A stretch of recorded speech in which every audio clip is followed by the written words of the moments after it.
Assalamualaikum warahmatullahi wabarakatuh. Saya Abdurrahman Taib dari Komunitas Literasi Rumah Daulat Buku atau yang disingkat dengan Rodalbu.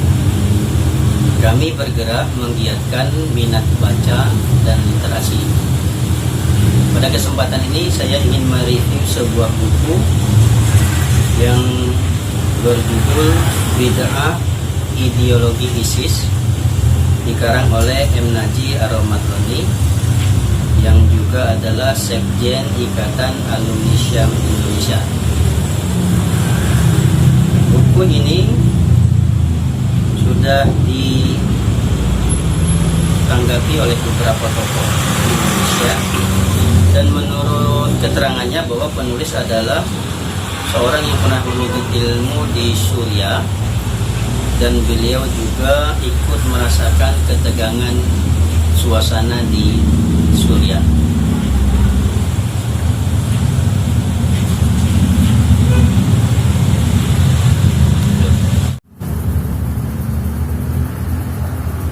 Di dalam bahasan awal, penulis mengutip sebuah ayat, yaitu Surat Al-Kahfi ayat ke-103 sampai 104, yang artinya, apakah akan kami beritahukan kepadamu tentang orang-orang yang paling merugi perbuatannya, yaitu orang-orang yang telah sia-sia perbuatannya dalam kehidupan dunia ini, sedangkan mereka menyangka bahwa mereka berbuat sebaik-baiknya.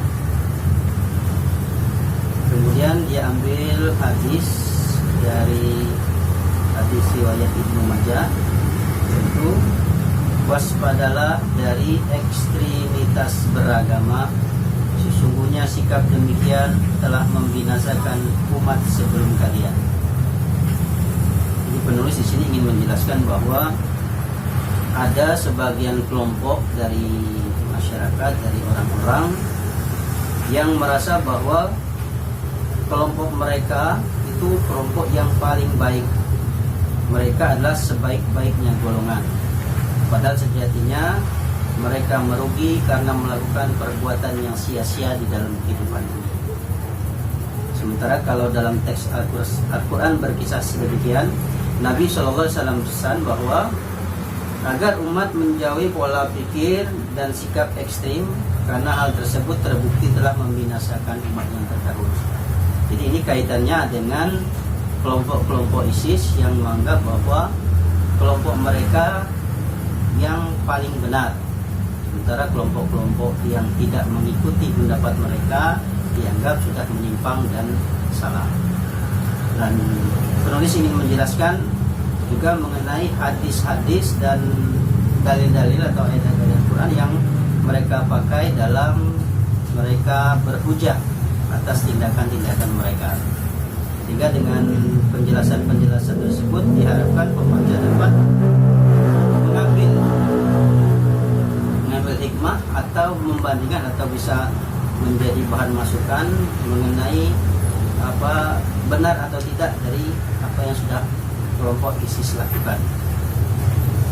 Jadi dari keterangan-keterangan itu banyak yang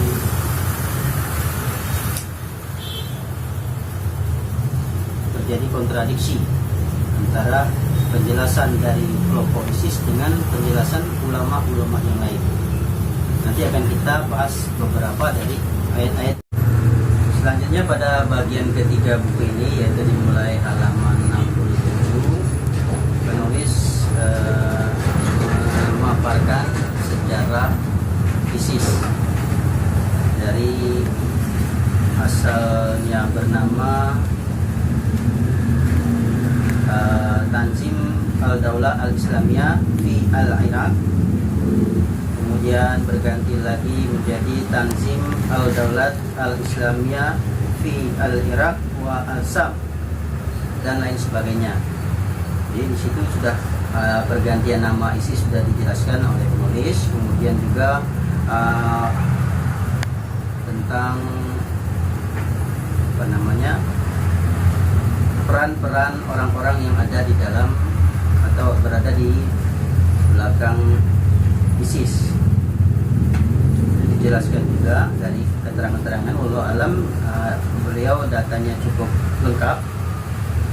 Kemudian pada bab selanjutnya baru dijelaskan masalah ideologi ISIS. Jadi di situ ada kajian atas ideologi yang ISIS, amatlah penting sebab dari kajian inilah menurutnya faktor kemunculan dan perkembangan kelompok ini. Nah, jadi ini harus kita pahami, harus dibaca oleh penulis, pembaca agar tidak salah dalam memahami tentang ideologi ISIS.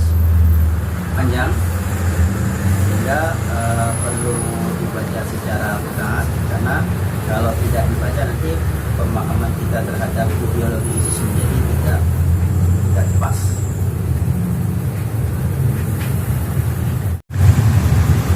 Pada bagian keempat buku ini penulis mulai memasukkan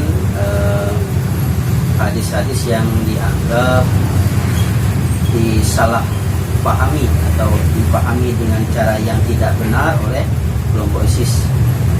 Di antaranya hadis tentang khilafah. Di situ penulis mengutip hadis yang pertama,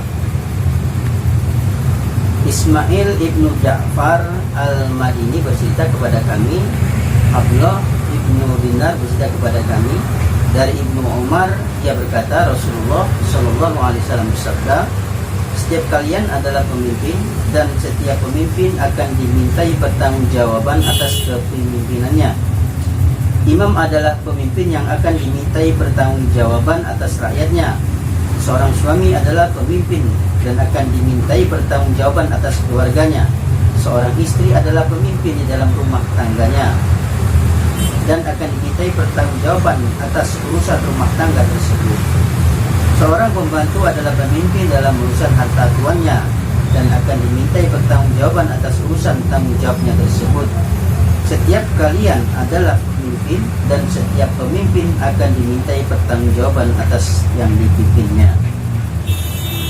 Menurut penulis, dalam memahami hadis ini, ISIS menyatakan bahwa konstruksi kepemimpinan atau ra'i yang dimaksud adalah hadis tersebut, yang pemaknaannya terkait dengan Quran surat Al-Baqarah ayat ke-124 dan Quran surat An-Nur ayat ke-55 tentang janji Allah yang akan menyerahkan kepemimpinan kepada hambanya yang soleh, adalah mencakup kepemimpinan politik dan agama. Menurut penulis, menurut kelompok ISIS, konsekuensinya hadis ini berisi kewajiban dan tanggung jawab untuk mendirikan khilafah atau imamah al-kubra bagi pihak yang mampu menjalankan syariat.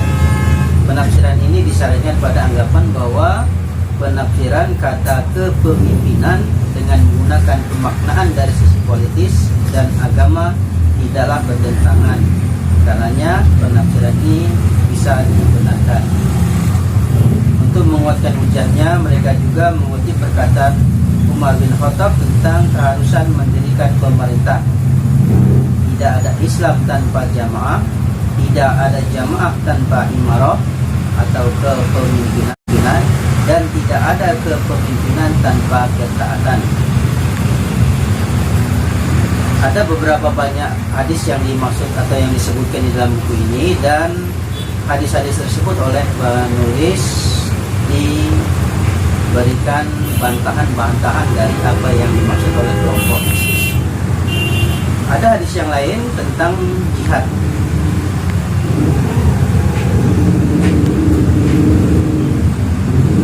Ada hadis yang dimaksud antaranya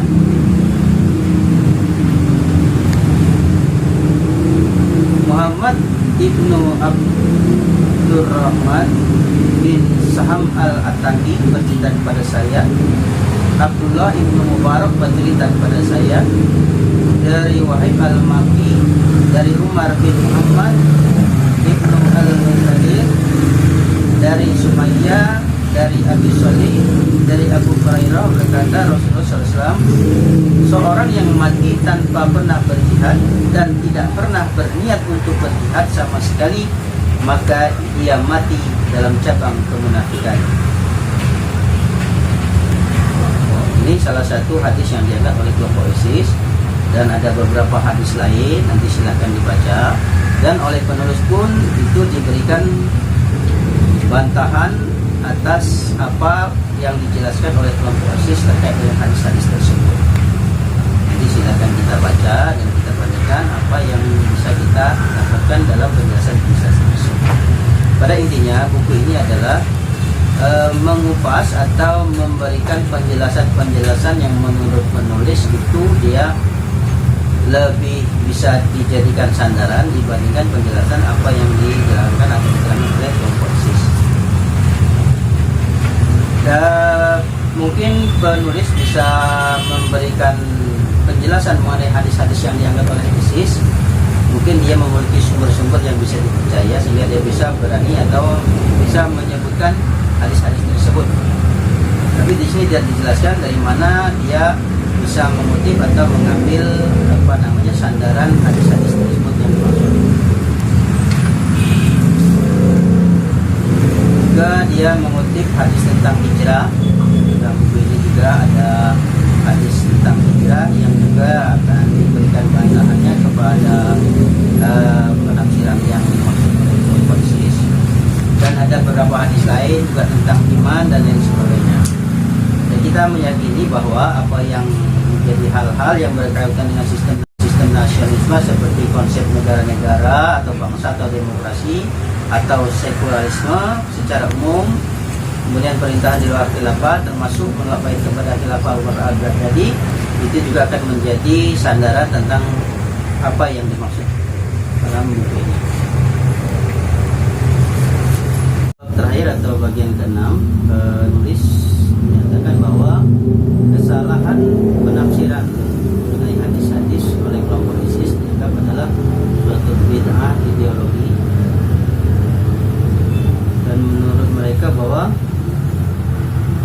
mereka membawa identitas tekstual Islam hanya karena sedang membaca Islam, dan dengan demikian pendapat bahwa mereka mengikuti tradisi sahabat dari generasi salaf adalah palsu.